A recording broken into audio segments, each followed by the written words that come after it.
Finish. Rocket straight back. Six.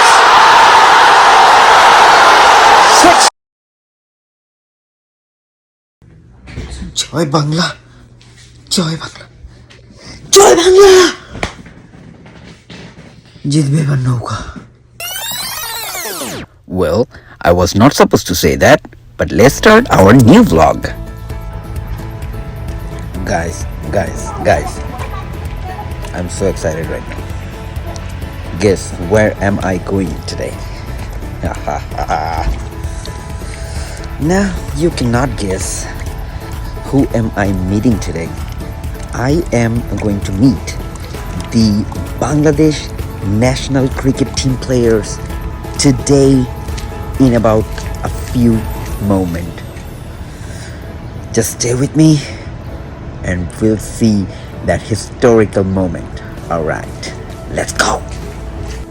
বিশ্বসেরা allrounder Shakib Al হাসানের প্রিয় দল বিশ্বকাপ চ্যাম্পিয়ন আর্জেন্টিনার মতোই 29 জুন বিশ্বকাপ হাতে তুলতে যাওয়া প্রিয় দল বাংলাদেশের খেলোয়াড়দের সাথে দেখা করবার লক্ষ্যে বের হতেই দেখতে পেলাম আকাশ একদম কুয়াশাচ্ছন্ন, ঠিক যেন কিলিয়ান এমবাপে এবং ফ্রান্সের মতোই আমাদের অন্তরায় হয়ে দাঁড়িয়ে আছে।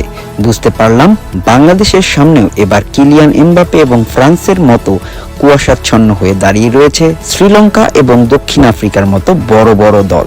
আর তাদেরকে কোণঠাসা করতে হলে বাংলাদেশকে করতে হবে দারুণ প্র্যাকটিস গ্রাউন্ডে পৌঁছেই দেখি 2 দিন আগে ভয়ানক এক টর্নেডোর আঘাতে একদম লন্ডভন্ড হয়ে গেছে মাঠের অনেকটাই।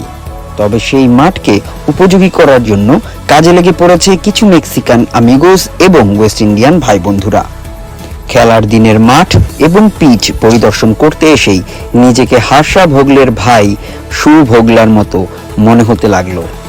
পিচ রিপোর্ট করতে এসেই বুঝতে পারলাম প্রশ্ন আমার কমন পড়েনি, সিলেবাসের মধ্যে ছিল না। তাই আমি ভুংচুং বলে দিলাম এই পিচ ব্যাটিং এবং বোলিং উভয়ের জন্যই সমানভাবেই ভালো। খালি পিচ দেখেই নিজেকে গতিদানব খালেদ মাহমুদ সুজনের মতো বোলিং করা থেকে আটকাতে পারলাম না। অবশেষে এলো সেই মহেন্দ্রক্ষণ, অদূরে দেখতে পেলাম বাংলাদেশের cricket team bus.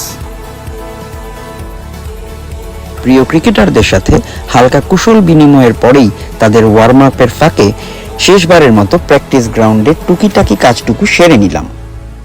Pad helmet পরে প্রথমেই প্র্যাকটিস করতে যেতে দেখলাম আমাদের সবার প্রিয় মাহমুদুল্লাহ রিয়াদকে। প্র্যাকটিস আর বিশ্রামের ফাঁকে ভাইয়ের সাথে কথা বলে বুঝতে পারলাম ভাই কতটা down to earth person. Shakib Al হাসানকে প্যাড ছাড়াও অন্য কি যেন একটা পড়তে দেখে মনে পড়লো এটা দেখতে অনেকটাই আয়রন ম্যানের স্যুটের মতো। তবে কি সাকিব আল হাসানই নতুন iron man? 6 foot 4 young pacer শরীফুলকে দেখেই বললাম ভাই একটা 140 কেসের বল করে দেখাও তো। ব্রো বলল ওয়েট অ্যান্ড ওয়াচ। শরীফুল নেটে যেই বলটা করলো তা দেখে লিটন এবং আমি উভয় বললাম উত্তেরি। স্পিকিং অফ লিটন দাস, কিছুক্ষণ পরেই দেখতে পেলাম আমাদের ভাই নিশান লিটন দাসের সাথে হেঁটে হেঁটে আসছে এবং তাকে বলতে শুনলাম এই যে শুনি লিটনের ফ্ল্যাট, আপনার আসলে ভাই কয়টা ফ্ল্যাট? লিটন উত্তরে বললেন I am not thinking about flat, only thing I am thinking about is my bat.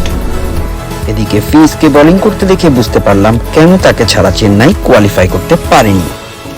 অদূরেই coach হাতুড়ি সিংকে সৌম্য সরকারের সাথে আলোচনা করতে দেখে বুঝতে পারলাম কোচ বলছেন তোমার মতোই সরকার বারে বারেই দরকার। প্র্যাকটিসের শেষাংশে হিউস্টনের প্রিয় ভাই ফারহানকে পতাকা হাতে সবাইকে উজ্জীবিত করতে দেখে গর্বে বুকটা ভরে উঠল।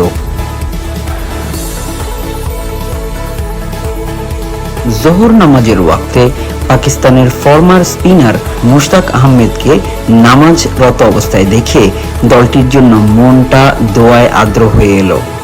পাকিস্তানের জন্য নয়, বাংলাদেশের জন্য। প্র্যাকটিস শেষে শুরু হলো লাঞ্চ পরিবেশন পর্ব।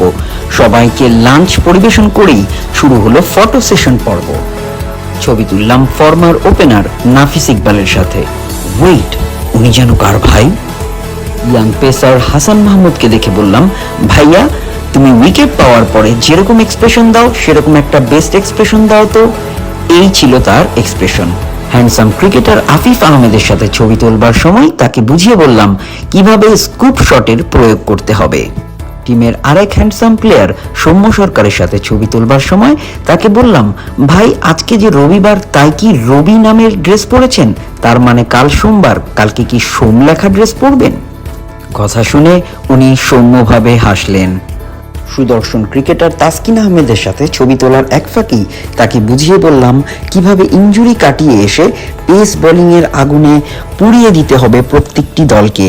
তাসকিন আহমেদ আমার কথা শুনে বললেন, ভাই আপনি না বললে আমি তো স্পিন করার কথা চিন্তা ভাবনা করছিলাম। থ্যাংক ইউ ভাই। সবশেষে ক্যাপ্টেন ফ্যান্টাস্টিক শান্তকে বললাম, ভাই অনেক হয়েছে শান্ত থাকা, এবার অশান্ত একটা ঘূর্ণিঝড়ের মাধ্যমে সবকিছুকে লন্ডভন্ড করে 29 তারিখ আপনার হাতেই ট্রফিটা দেখতে চাই ইনশাআল্লাহ।